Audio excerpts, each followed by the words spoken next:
Well, you see the minister, I see him, it's almost like, they are almost like three arms of government in Nigeria. I think they are almost like an arm of the government, because even Independence Day post, I don't live in Abuja. I only come for, events, and I go back to, I see posters everywhere of congratulations on Independence Day to the minister. So I can imagine the level of power and, influence that a person would wield. If you look at, you will see projects going on and, all of that. My question is not always about projects. Leadership is not in building roads. Dictators build roads. It is not in coastal highway.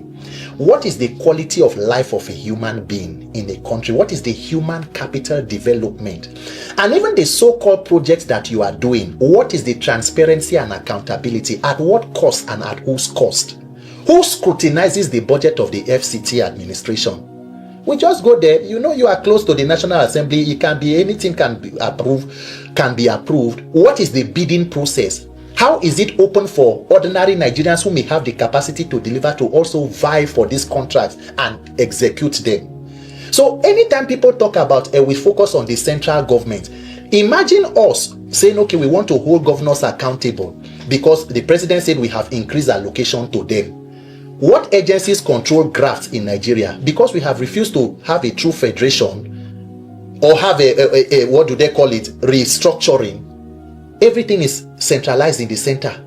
It is the EFCC. How many high-profile Nigerians have the EFCC prosecuted to reasonable conclusion? It is Yahoo boys. You go sting operation, you jump inside hotel, break in the middle of the night. A governor, you admitted that he's carried money so that he pays school fee of children in advance. Where is he? The day they went to go and arrest that governor in his house in Abuja here, securities attached to the governor shot in the air, forcing EFCC officials to withdraw.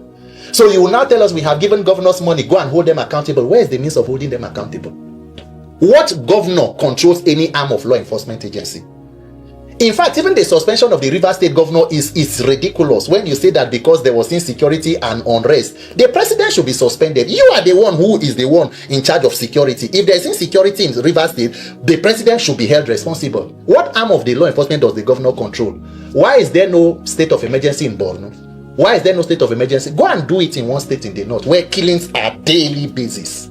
So if you look at across board, it is a tale of rascality, recklessness, cavalier in their own impunity.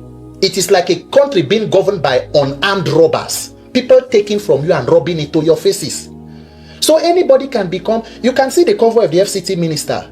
If you ask a question and say, how much exactly is budgeted for your logistics and your movement, it will become a problem.